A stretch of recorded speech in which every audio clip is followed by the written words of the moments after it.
دا د سورة البقره اولسم نمبر رکو ده. سیقول السفهاء زردو چې وی پګلون من الناس د خلقنا ما واللهم جکیم شید چې ویډول مسلمون ان قبلتهم التي لقبله خپل اغنا کانو چې وی دی علیها پاکبلا بنده قلو یا رسول لله المشرق چې خاص الله پاک لرا مشرق طرف دا والمغرب و مغرب طرف دا یهدی من یشاء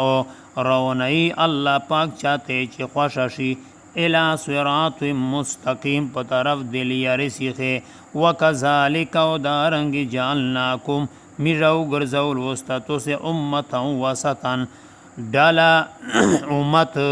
بهتر لتكونو د دې پوره چې شي تو سے شهدا گوئی کوین کی علی الناس پنیر خلق بنده ویکون الرسول چې شي رسول علیہ الصلوۃ والسلام علیکم پتو سے بنده شهیدن گوا وما جعلنا القبلة التي ومجنو ګرځولا قبله اغا كنت علیها چې توی پکې مې قبله بنده الا مگر دې پورا لینا لما چې میرا او پیژنی په علم ظاهری سره چې میرا مولیم کی په علم ظاهری سره من ایک چاله را یتبع الرسول چاته با قید رسول خپل ممن د ایک چانا ینقلبو چې دای ګرځېږي اعلی عقبیه په پیند خپل بنده و ان کانت واگر چې وا وی دغه اړېدل د قبله لکبیرتن درونو الا مگر نوی علی الذین پیغه کسونه بنده هد الله چې دی ته هدایت کړو الله پاک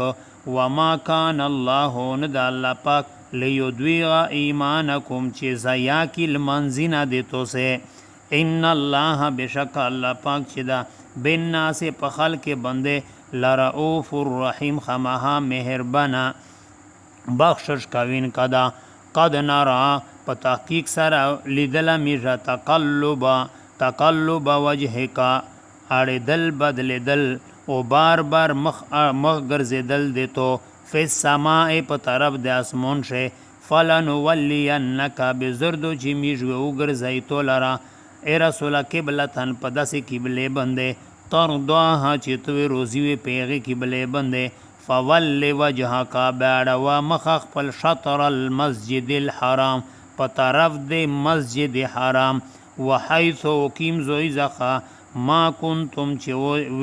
وحيث ما کنتم وقيم زوی زخه چې وستاتو سے فولوا باړی وجوهکم مخینه خپل شطر په طرف د مسجد حرام وان الذين بشک آکسون اوتل کتاب چې ورکړه شو د دې ته کتاب لیعلمون حمحادی پیژنی انه الحق چې بشکا دا بدلیدل د قبله چې دی دا حق دی مر ربهم د طرف زخه د رب دی وما الله ند الله پاک بغافل ان خبر اما د خزخه یعملون چې دی عمل کوي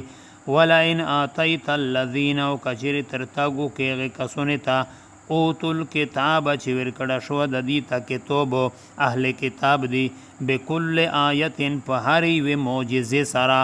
ما تبعو قبلتا قدی تبا نکی قبله دی تولرا وما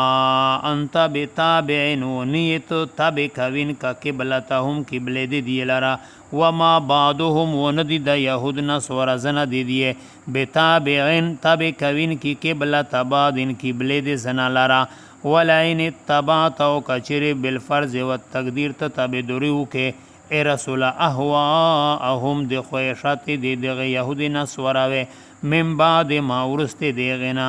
جاءک چروغی توتا من العلم د علم زخا انک بشکت چیه اذان په دی وخت لمن الظالمین خمخه د ظلم کوین کیناوه شه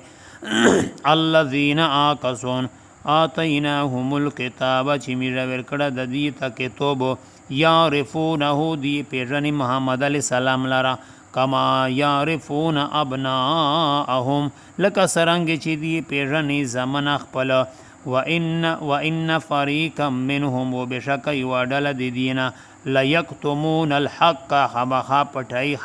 حق خبر لرا وهم یعلمون وحال دادا چې دی پیری چې دا میرو غلطه کوي الحق من ربک حق بیان دی طرف زخه دی رب دی تو دا ای رسولا فلا تکونن بمکرت من الممترین دی شک کوین کینا